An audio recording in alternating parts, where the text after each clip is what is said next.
Hello and welcome back. After a season which saw us finish as champions of Serie C Group C, and then for us to win the Supercoppa, the little competition right at the end of the season which decided which of the Serie C Group winners were the overall champion of Serie C. Having won that, we finished the season on a big high. Today we have a review of that season, and then we have a look at who and what we need to bring in to compete in Serie B for the new season.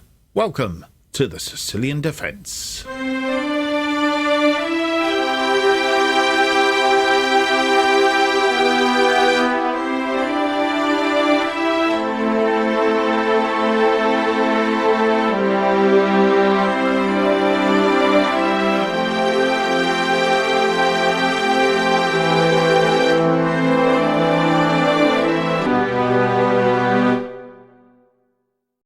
And welcome to episode 20 of the Sicilian Defence. My name's Mark, and on today's episode we have that review of the season and our transfer special, having a look at who's coming in, who we need to come in, etc, etc. So that is what is coming up on today's episode, and we will get underway straight away. As we look at the table for the season, we finish first. This snapshot is on the 22nd of May, so the playoffs haven't been concluded. We'll have a look at those as time progresses. What has happened is Messina and Turris have played out in the play-out that they have. The final two teams, bottom two teams, go down, and then the next two play to see who goes down into Serie D. And as you'll see, Messina have lost that game against Turris. Turris stay up, Messina go down. So Messina, Picerno and Nocarina are the three teams that will disappear into a Serie D for this season. Catania, as we've already said, have progressed by 1 point, beating Salernitana, and it was a toe-to-toe. We'll have a look at the toe-to-toe a little bit later, just to show you how the season progressed, and as you'll see from that, we did pretty much, it was for a while anyway, until about the 22nd game, we were top, they were top, we were top, they were top, and then as time moved on, we managed to establish ourselves at the top, and it was just a case really of a bit of luck and what have you to stay there. And as you'll see, was really down to one draw at the end. Both won 7 games. They lost 4, but only drew 7. We drew 8 and only lost 3. And it was literally down to that difference between losing a game and drawing a game that actually decided who were champions in this particular division. Right, as we always do, well, I say we always do, we don't, I forget most of the time, but today we will remember. Let's have a look. How did we do in at home? Actually, Salernitana were better at home than we were, both only losing 1 game, but we drew 3 games at home where they only drew 1 game, so they only really lost 1, drawn 1. 52 points they picked up from their home, and they were very solid defensively at home as well. 7 goals scored against them at home. Who scored those goals? Actually, we scored 1 of them. Pretty much only team scoring 1, so no team scored more than 1 goal against them at home, which is quite impressive. We had Salernitana score 3 against Potenza scored 3, Regina 2, Turris 2, so we were a little bit more leaky at home, and in fact defensively, as you'll see, actually Fibonacci had a better home defensive record than what we did. Anyway, it all counts because we scored more goals away at home than Salernitana and indeed Fibonacci. So from that point of view, the goal difference, we actually were only 1 different overall to Salernitana. So all right, we leaked a few more, but we scored a few more, so I think that was the difference. As you'll see, we were second there then. I'll take it if there's any other teams that you're interested in, just by looking at that. Picerno and Nocarina and Turris and Messina, all in that bottom slot as they were as they finished the season. Away from home, we were the better than Salernitana away from home. Salernitana having lost 3 games away from home. We only lost 2, gaining 41 points. 17 against, so actually 2 goals less away from home than we got at home. Didn't quite score so many, but goal difference wise a lot better. So that's where we won the season, away from home. Better away from home than we were at home. So that's quite interesting. Again, down the bottom here, Nocarina, Turris, Messina, Paserno. Slightly different order, but that's pretty much how they finished the season. So that was our away record. First half of the season, we were better by 1 point to Salernitana. Just that, and I think it was that first half of the season there that maybe gained us the advantage. I don't know. Again, bottom pretty much the same. Second half of the season, we did actually do pretty much the same as Salernitana, pretty much toe for toe, as I said earlier. 13-1, 4 drawn, 2 lost for both of us. Maybe at slightly different times, which gave us the topsy-turvy. But as you'll see, we leaked more, but we actually scored more. 26 goal difference against their 21. So it was pretty even throughout, and made for quite an interesting season. Last 5 games, the run-in, Salernitana were better than us on the run-in. So really, good job we did what we did before that, because the run-in was abysmal, really. Avellino having the best run-in. They won all 5 of their end games, ending up with 15 points from that. So, yeah, they did extremely well from there. The media prediction at the start of the season, we were 3rd. Salernitana were expected to go up as champions, but finished 2nd. Palermo finished 3rd, were 4th. Viminese were expected to be 12th, finished 4th, Capese 10th, and so on and so forth. They got Nocarina right. They were expected to go down. Turris finishing 18th, got that right as well. The only one that they had a little bit wayward at the bottom there was Messina, 19th, finished 17th, and Paserno finished 19th, and were expected to finish 17th. But pretty much the rest of it wasn't a million miles away. The other one that was a bit of a way out was Regina finishing 8th, and they were expected to finish 2nd. Right, I did promise you that we would have a look at past positions. There are the past positions, as said, very topsy-turvy. Salernitana are in the yellow colour here, and as you'll see, they had a really stonking good start, top of the table. We weren't anywhere near them really at that point. 4th, 5th, dropped down to as far as 6th, in fact dropped down to 9th at this point.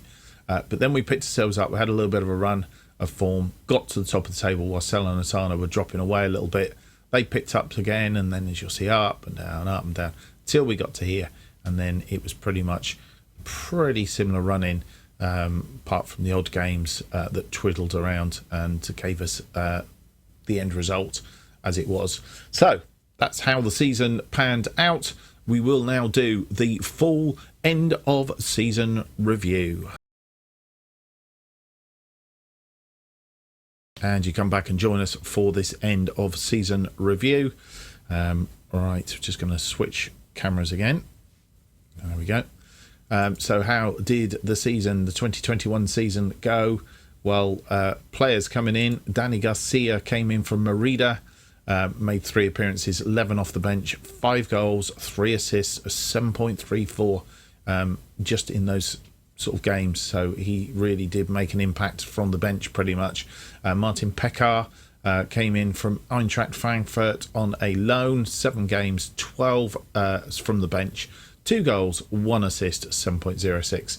And Antonio Santoro came in for Bologna, a 30-year-old experienced goalkeeper, 14 appearances he made and gave us a 7.04. They were followed by Mata, who come in from Bari, Manuel Lori from Cittadella, Gianmarco Mario Comi came from Pro Vercelli, Nicolo Fagioli from Juventus, 18 appearances, 3 goals, 2 assists, 6.89. Then came Golfo from Parma, 30 appearances, 3 off the bench, 7 goals, 8 assists, 6.78. Rodrigo Guth came from Parma on loan, 7 appearances, 4 from the bench, 2 assists, a 6.74. And then Ismet Sinani from Milan really didn't get a look in. So they were the incomings. Danny Garcia top of the pile there. Transfers out. Matteo Zanini went to Pro Vercelli. Nana Welbeck, FK Sarajevo. Josip Managic went to Canzaro. Went out for 49,500. He made 18 appearances. Well, actually, Zanini made 31 appearances, 1 from the bench, 2 goals and 3 assists. Didn't point those out, did I? Who else went out? Zaro, Liguri, Rosia, Blondai. Pecorino was probably the biggest one that actually left us, and a bit disappointing that. In as much as he was sold really from underneath me, because he was doing extremely well at the time. He went to Sassuolo for 375,000. I think it was his release clause that was evoked. Only made 6 appearances from the bench, only scored 1 goal there and a 6.48. We have tried to bring him back in. He has refused to come back. So obviously didn't enjoy his time here that much. All right, I think that's pretty much a roundup of transfers out. Loans out, only one of Recaris went to Olympic Nicosia for 3.6k, 37 appearances, 4 from the bench, 1 goal and 3 assists. Seem to be having a bit of a problem here. Just bear with me 1 second. Apologies about that. All sorts going on. We've got people phoning me, and I didn't recognise the number. And then we've got the dentist phoning for my stepdaughter. So it's all happening here. Anyway, well, let's carry on. Vicaris was our arrival. Well, not arrival. Our only loan out for the season. Season results. We've already looked at the table. Board expectation was reach playoff as a minimum. We exceeded that, of course. Average home attendance was 48% of capacity at 9,701, and top scorer was Rover Gallier with 14 goals. The board were delighted with the outcome. I'm sure they were. Coppa Italia Fanta reached 3rd qualifying round. We only got to the 2nd qualifying round. Board were a little bit disappointed with that. C-, however, they did understand the team we faced was a hard one. Benevento was the team. I think we faced them, if I'm not greatly mistaken. We will face them in Serie B in the coming season. Lost 3-2 to them. I mean, we didn't do ourselves bad. We didn't do bad. 3-2 was the outcome of that one. Biscali 2-0. Was that one? Are they in Serie B? They are in Serie B, so I think that's why we will meet them in the coming season, possibly. Yes, sorry, we was in the Coppa Italia, weren't we? Yes. So Bessigli 2-0 in the 2nd qualifying round, and then losing 3-2 in the 2nd qualifying round when we should have got through to the 3rd, but never mind. Italia C Super Cup, we finished and we won that, beating Livorno 7-1 and 2-1 against Ascoli in the 2nd game, and that is a good thing. Danny Garcia with 3 goals, top scorer in that one. Pleased that they won it, though it wasn't one of their priorities. I know it wasn't one of the priorities, but it's nice to win it. Come on. The Coppa Italia Liga Pro, this is for the lower league teams. 3-3 draw against Cavasio, and we won that on penalties, but then losing 1-0 to Regina in the 2nd game, knocked out in the 3rd round, and the board didn't really see that as important. So really not judging us on that. So that was the outcomes of the competitions. Italian Super Cup 7-1 was the biggest win against Livorno. Match to remember was the 6-0 winning at Paserno. I think that probably turned our season quite well. And then goal of the season was actually from Mascherani, a memorable goal from Mascherani as he runs from inside his own half before hitting a well-struck shot. I think this was goal of the month as well. So let's have a look at this one.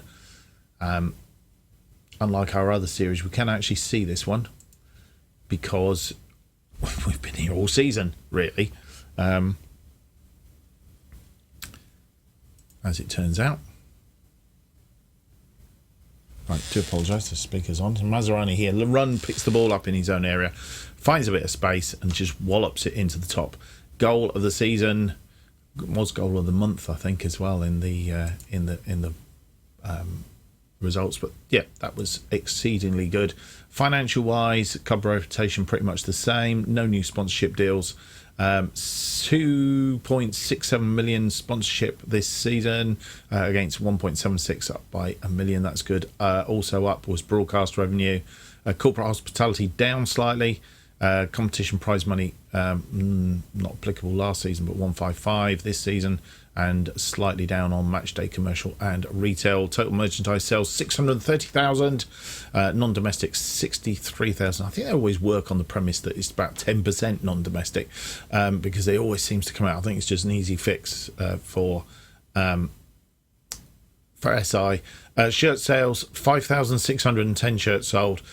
Following players: Comi, Mata, Golfo, Mascherani and Rizzo are the players most in demand. Excuse me. How do we line up? Well, this was our best 11. Minelli in goal, Visconti, Clayton, Silvestri and Albertini. Our backline, Fagioli and Mata in central midfield, with Golfo and Mascherani on our attacking midfield. Comi and Rovgallier are attackers. And they were our, obviously according to this, our best team, playing a formation of a 4-2-4, custom vertical tiki-taka. At the end of the day, it won us the league. So we can't complain, can we? I didn't pick up any awards this season, which is very disappointing. Club awards: Visconti won the fans player of the season, 32-year-old attacking midfielder, fullback. Young player of the year was Pietro Rovgallier. Santoro, a signing of the season, experienced goalkeeper. Goal of the season, we've already seen it, from Mascherani. Rovgallier, top scorer, 19 goals from his thing. I think Pecorino would have beaten him. But of course, he left us partway through. Mascherani, 15 assists. He was definitely on song. And Visconti got the most player of the match awards, getting 5 during the season. So well done to him. He was very good at providing those assists. And I'm surprised that actually he didn't win out on the assists thing there. We'll check actually how many assists he did actually do. Can we quickly do that without messing everything up? Assists for the season, 12. So he was about 3 behind Mascherani in that particular one, but did provide quite a few. Record breakers: Pecorino, most goals scored in a match, 3. Goals by a player in a league match, 3. Clayton got 18 yellow cards, no reds.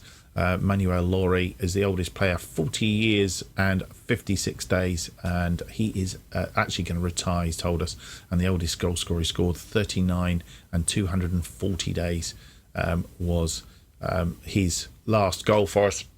Excuse me. Competition awards. The Serie C Group C midfielder of the year was Antonio Piccolo, who is also retiring. I'm disappointed to tell you. And Italian Serie A goalkeeper of the year was Antonio Santoro. Despite Milelli being in goal more often, he actually won goalkeeper of the year.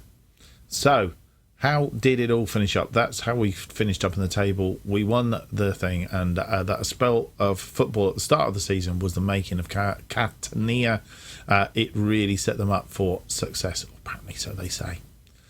Right, so that is our look at the thing. We're going to do team meetings and all the rest of it. We will come back with our first roundup, transfer roundup, and look at stuff. We're coming back on the 1st of June. Don't really expect a great deal to be happening by then, but we'll come back 1st of June. Into our time machine we go. And you come back, not a lot has been happening as expected. We haven't actually had any incomings since Sinani back in March, and nobody going out since the transfer window in January. So nothing going on there. Let's have a quick look and see if we go to the transfer centre. We do have a few players that are looking to come in. Let's make sure we get the ins. Eduardo Colombo, he is coming on trial. Meta de Favero, he is a goalkeeper, 23-year-old goalkeeper. So we're looking to bring in some goalkeepers, some players for the future, as it were. He's currently a 3.5 star goalkeeper. He has the potential to be a 4.5 star. Currently second to Minelli on a very similar thing. He comes in from Juventus under 23s. He joins us on the 1st of July.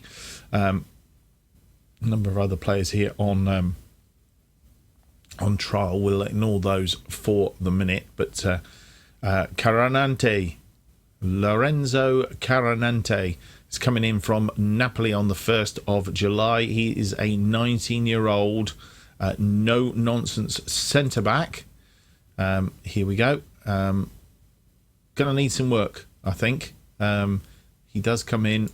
He is currently a 2.5 star, but has the potential to be a 4.5 star defender. Currently 4th in the pecking order.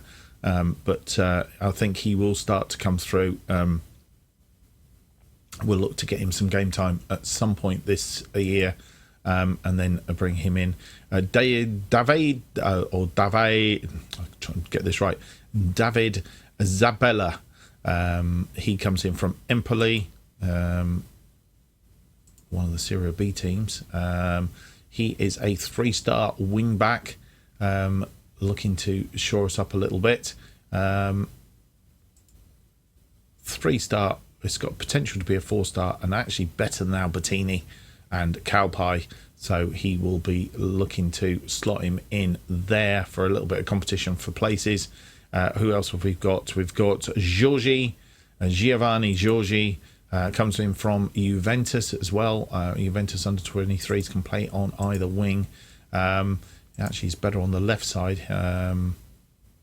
He is 19 years old, so as you can see, we're going younger. Currently 2.5 star, can potentially be a 4.5, 5-star. So he is looking, he'd be good. Have we got transfer status? No, I don't want transfer, I want contracts. That's what I was looking for. I don't actually have his contract stuff up at the moment, but yeah, he's joined us on the 1st of July anyway, so we will look out for him. And then Magazoo. Luca Magazoo, 19-year-old, coming in from Inter. He can play as an attacking midfield, or he can play as a advanced forward striker, and 3.5 star current ability. So really good. Potential to be 4/5 star ability. He's tucked in behind Rovgallier and in front of Comi, and hopefully Rovgallier will be coming back on loan as well. Don't have anybody planning to go out, so that is transfer activity at the moment. Financial wise, we have 82,000 to spend on wage budget and 180,000 on transfer budget. I'm not sure whether we've had our budgets out yet. Should have checked that for the coming season, but we'll pick that up in July with the fixtures. So back into our time machine, and it is forward we go I get the right one up. If forward we go to July the 1st. And you come back for this look. I've just realised, actually, the review of the season was wrong. Updated it. That's poor. Okay, so, right. Let's have a look, then, at what we've got here.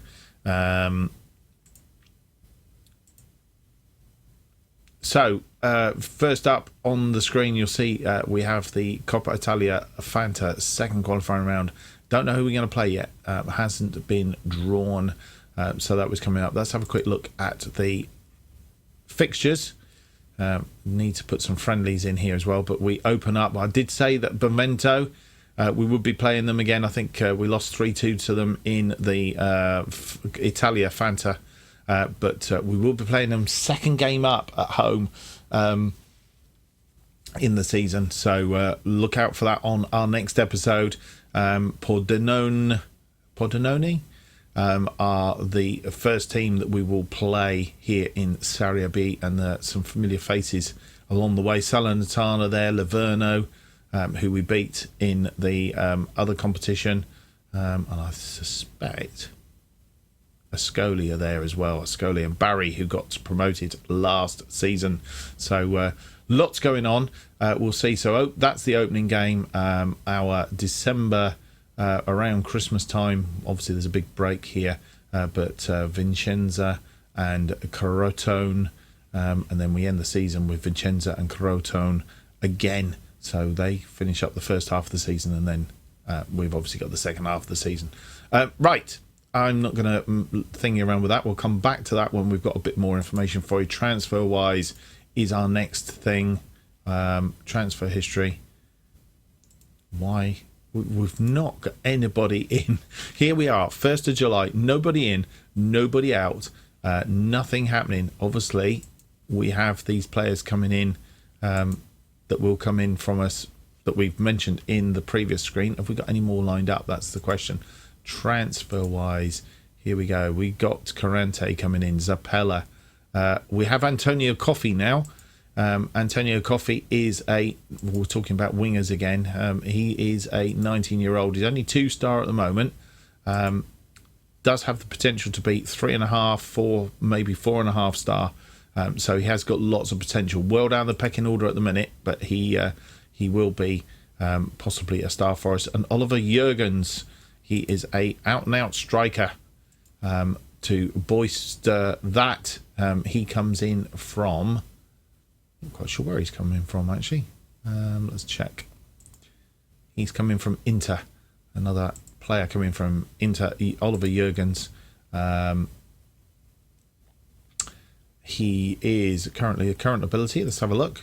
Current ability 2-star. Has potential to be 3.5, 4, 4.5 star. So again, down the pecking order at the minute, but he does have the potential. So few youngsters bringing in for the future there. Looking out for them. Going out, nobody going out at the moment, so we're not offloading. We've got quite a few coming in, not many going out, so not a lot happening. Finances wise, I think pretty much where we were. Nothing happening. As you see, players have gone out, and the old what we're currently spending has dropped quite dramatically by about 30,000, I think, in the end. So that's where we are. Serie B, a window opens. Can I just flick that through and just see? We get these players in.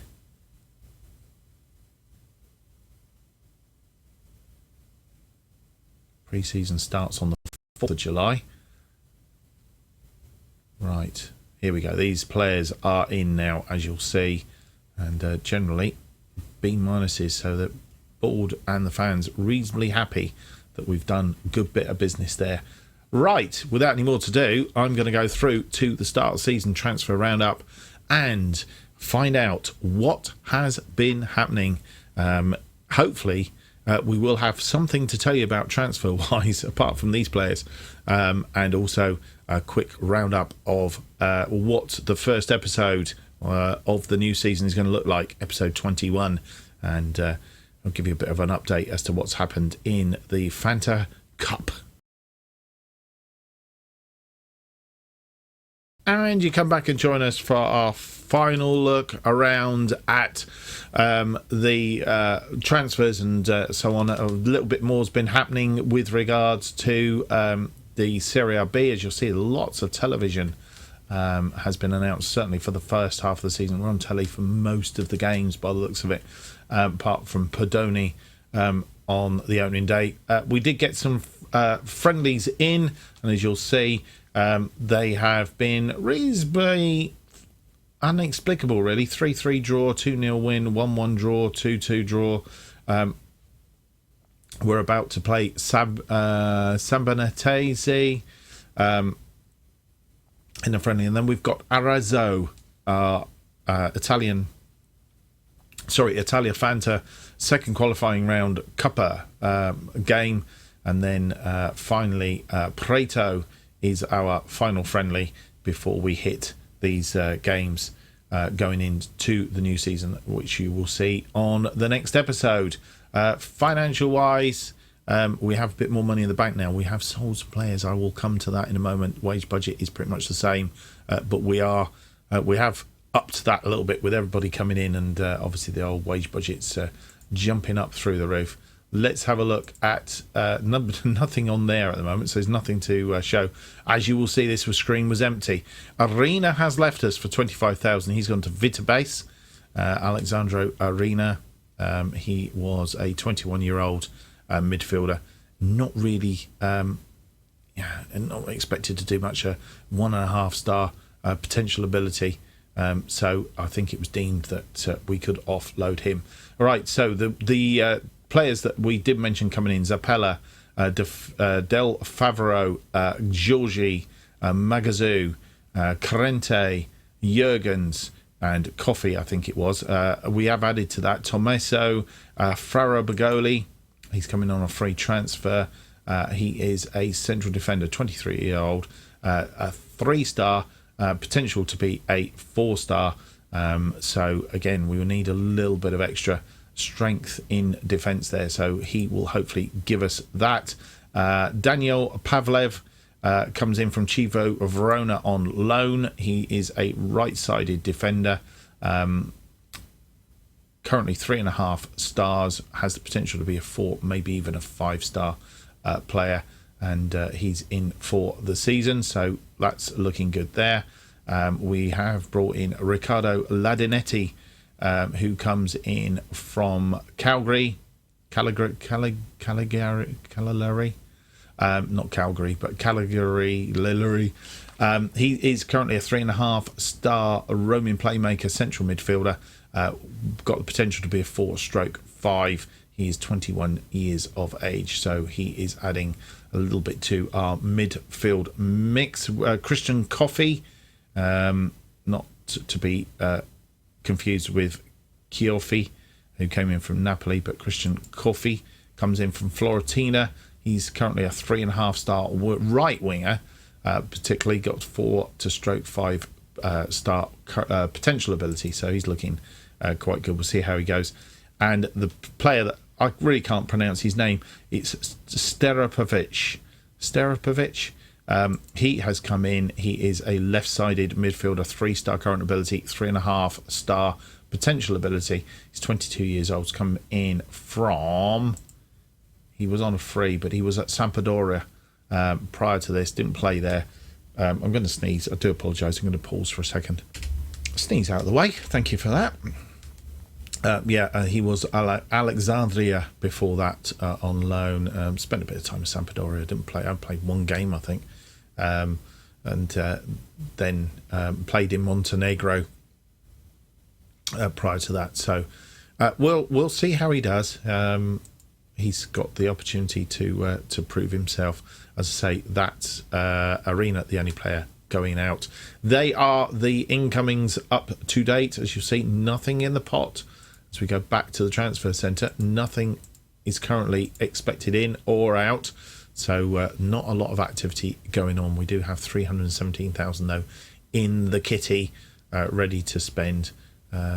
and only £1,100 in the wage budget. So we haven't got a lot of wage budget to think. One thing I have discovered in Serie B is the actual squad registration bit, which is it's quite difficult. So in this particular division, we've got a maximum of 20 over 23 players total. And then we can have a maximum of 18 over 23 players that exclude icon players. Quite sure how that all works out, but icon players are players that have been at the club for more than 4 seasons, but they are included in this one, but not in this one. So we have potentially 4 at the moment that do, but in effect, you have to have 2 players over 23 that are club icons. I think that's how it works. Those two can't match. So you can't have 20 in there and 20 in there. That's how it works. And obviously a squad minimum of 15, but you can have as big a squad as you like. There's no cap on the squad. And as usual, players of 22 or younger don't have to be registered, and any free transfers can be registered at any time. So anybody that comes in on a freebie can just literally potentially be registered and play as long as they fit the other criteria. Right, I think that's our full roundup for now. Obviously we will play these games and come back in the next episode for our first 2 games of the season, and we'll give you an update of how we have got on in the Fanta second qualifying round. I'm not sure how, hang on a minute, third qualifying round, do we get a date on when these games are? I don't think we do. The one thing I do know is that if we beat Arezzo in this one, we will be away to Hellas Verona from Serie A in the next round. So a bit of a tall order there, I think. Yeah, I don't think it actually gives us the dates, so I'm not quite sure how that will fit into the overall. If it fits in it fits in here, say for instance, then we may well show you that and the Fanta, or we may do it. I don't know. I haven't really sort of decided on that one yet. Hope you've enjoyed today's episode. If you have, don't forget to leave me that big thumbs up, subscribe, and hit the notification button to keep up to date with all future episodes of this particular series and any other series that are currently being released, which of course we do have the To Be a Legend, which is my other series running in parallel with this one. If you are really excited about the new season, then don't forget to leave a comment down below. Tell me what excites you, what you're looking for, what you're hoping that we might achieve here in Serie B in this new season. If you want to keep up to date with all that is happening on this channel and more, why not follow me on Twitter at JustOffside2 is where you need to be. And new episodes of the Sicilian Defence are released every Tuesday and Friday currently at 4:15 p.m. Thank you for watching. Hope to see you for the first episode of the Serie B season. First 2 games will be out on Friday, episode 21. Until then, I bid you a fond farewell and see you then. Bye for now.